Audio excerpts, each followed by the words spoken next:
Hey folks, it's Jim and Julie, and it's episode 220 of Geeking Out. Welcome to November. It's getting cold and chilly here in Canada, but we're here with some hot comic book reviews. So let's get to it with Moloch. Before the Watchmen, Moloch number 1. It's one of 2, and this tells an entire backstory of Moloch, which I thought was really cool. It starts off with him from birth, and it talks about how his parents gave him what he absolutely needed, but ignored him the rest of the time. And Sounds familiar. Yeah, it's kind of your basic story for a lot of criminal masterminds. Wow, I'm a criminal mastermind. Who knew? Shh, don't tell Jim that. So, it talks about his foray into stage magic and how it led him to realizing that if he needed more money, he could use the tricks he uses on stage to rob banks. And that's how he goes from being simple stage performer to criminal mastermind. Note to self, learn magic, rob banks. Note to you guys, if banks start being robbed using stage tricks, just saying. Anyways, as a story, it worked really well. I enjoyed that it gave you the complete backstory, but still left you wanting a little bit more at the end. So, pick it up. It was a great story. Not too bad on the art as well on that one. Next up, we have the classic tale from Japan, 47 Ronin. And in this one, a tragic incident seals the fate of Lord Asano, and 47 Ronin warriors must go on a path of vengeance to avenge their disgraced master. Wait. In Japan, people go on a vengeance mission to bring honor back to their family or to their master? Mm-hmm. Yep. Imagine that. But anyway, this one is from Stan Sakai and Mike Richardson. As always, I simply adore Sakai's style of art. I know you're not too fond of it. Yeah, I flipped through. There were a couple of things background-wise that were fantastic, but I did not enjoy... His style is something that you kind of get used to over time, and it's not for everyone, but simply great storytelling here, simply great characters. I did notice... Sorry to cut you off, but I did notice one thing that I really liked and felt helped the story when I flipped through it. It's that his art has a traditional Japanese feel to it. Not an anime, by any means. A traditional Japanese feel. That's very much Sakai, yes. That was very nice, but as an art style, I think it was more that it was a little shocking to me than I didn't like it. Yeah. Now, it's not for everyone, but if you are an Usagi Yojimbo fan or just a Stan Sakai fan overall, you're probably going to enjoy this. As well, if you like Japanese history, this is a great introduction to this classic story. My second book this week is Marvel Now IronMan number 1. Ugh. Which, I'm a little bit confused. I picked this up under the impression that they were doing a full reboot on all of the Marvel Now titles. But there's a lot of contention about what they're actually doing with the Marvel Now thing. Yeah, it doesn't really feel like a reboot.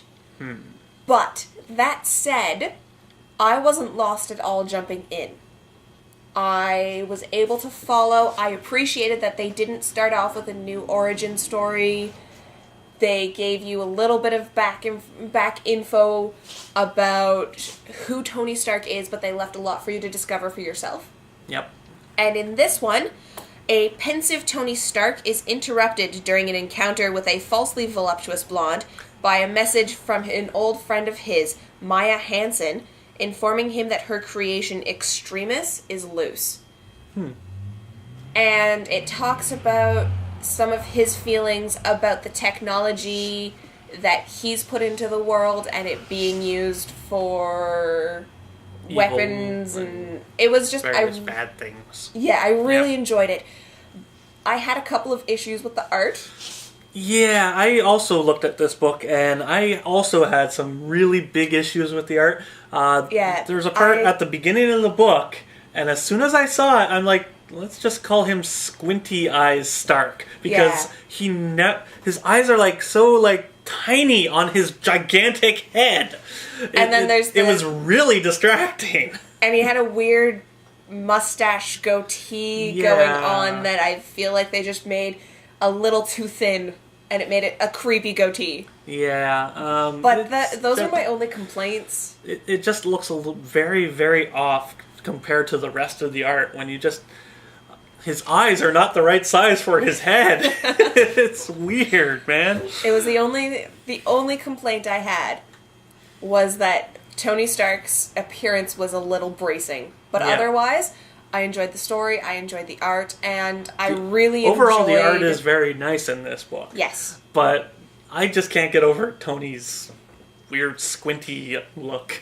It's very, very odd. I got past it. I'm not gonna lie. I got past it pretty quick. Because he kept showing up throughout the book.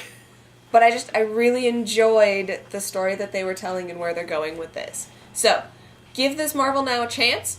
And if you're new to IronMan, give him a chance. Alright, next up we have Colder, #1. And in this one, Declan Thomas's body temperature keeps dropping. He never gets sick, and he never feels pain, and has the ability to step inside someone's madness and cure it. But he can only hope he can cure his own before his body temperature reaches 0. Okay. Alright, so this is a very hard book to explain. Is it a one-shot, or... No, it is a 5-issue series. Okay. But basically, this guy has not aged since the 40s. He was in a mental hospital, and some sort of demon comes in and just basically tells him, you're going to get colder. And so he survived for these almost 100 years now, not saying a word, being under the care of various people and everything. But then the demon comes back in the day and now, the here and now, sorry. Yeah. And he finally speaks to the woman that's taking care of him. And that's how the book ends. So it's very intriguing who this guy is, because we don't know who he is. All the records of who he is have been lost when the mental hospital burned down in the 40s. So basically his body temperature keeps going down and down and down. But apparently touching him or him touching you can cure what ails you and stuff like that. So weird. It's really interesting. Very interesting plot. But it doesn't go anywhere in the first one. You just learn who this guy might be / isn't. Is it gory? Because the cover looks gory. It's not overly gory. I mean, the cover is much gorier than anything in the actual book. Okay. Most of the time you just see like people getting stabbed or burnt on fire. But, I mean, it's not a bad book. But if you're a gorehound, it's not exactly a gorehound type book either. Okay. But it's got some interesting characters here. An interesting story that looks very intriguing to follow. And, well, let's just say an interesting main protagonist who really doesn't know anything about himself, and we don't know anything about him either. So follow this one. It's actually pretty interesting and not a bad read. All right. My favorite book for the week was one that I was surprised by. I was expecting this to be probably my least favorite, and I don't know why. But I read Marvel Now Deadpool #1. So quippy. It was my first exposure to a Deadpool comic, and I'm so sad that I didn't find Deadpool sooner. Well, you could have asked me. I mean, in this one, it starts off with a necromancer who is bringing back zombie presidents. And the presidents are sounds like a story I'd write. They're very angry that they're being brought back, and they're angry about the state of their country. So when S.H.I.E.L.D. decides that they don't want to be associated with the press of having the Avengers fight former U.S. presidents, they hire Deadpool to deal with the zombie presidents intent on destroying America. OMG, this was so good. If you like quips and you like puns and humor in your writing, pick it up because it was so good. Yep, so many great puns. Also, spoiler warning, I think that one of the writers or the artist, somebody on this team, is a big Tom Selleck fan. Yeah, because Tom Selleck kind of shows up in the middle of this. It's pretty great. He's not called Tom Selleck, mind you. He No. just looks exactly like him. But, pick it up. It was great. I will be following Deadpool from now on. Alright, next up, we have Freelancers. And in this one, Val and Cassie are bounty hunters who grew up in a kung fu orphanage. But now, their former mentor has become LA's most wanted fugitive, and the girls must make a choice. To go after him or let him free. Dun dun dun. Alright, so this is okay. It's not great. The characters are not really relatable on a good sense. Okay. They're just kind of, they're kind of the douche kind of character. The female douche kind of characters. I don't like that kind of female character, but it's okay. Okay. The art's nice here. It's just some of the story of them growing up and just thinking they're better than everyone else. That just kind of grates on me a bit. But other than that, I mean, it's okay. Okay. Story-wise, we've seen it before. It's a Charlie's Angels type thing. Whoop-de-doo. Yeah, they're bounty hunters and da-da-da. We've seen all that before. So there's nothing really new here for anyone to read. But art-wise, it is okay. And I did enjoy some of the quips that were in here. But I can't highly recommend it to really anyone. But,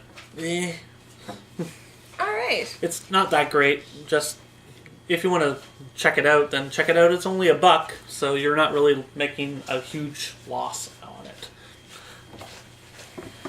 Well, I had one of my first forays into Buffy the Vampire Slayer comics last night.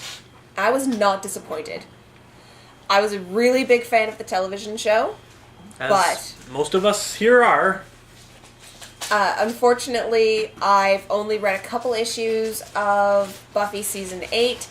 There was a little bit of spoilers going on for me in this, but I was really happy to pick this up. Yes, So, Giles is dead. I cried a little bit last night. I'm not gonna lie. When I learned that, I cried a little bit. So in this one, this is Willow in Wonderland, number 1 of 5. Willow has taken it upon herself to return magic to Earth. Yep. If you haven't read Buffy Season 8 and 9, basically at the end of Season 8, all magic in the world was lost Yes. when Buffy closed the certain Hell Gate and whatnot. So now Willow's trying to get it all back.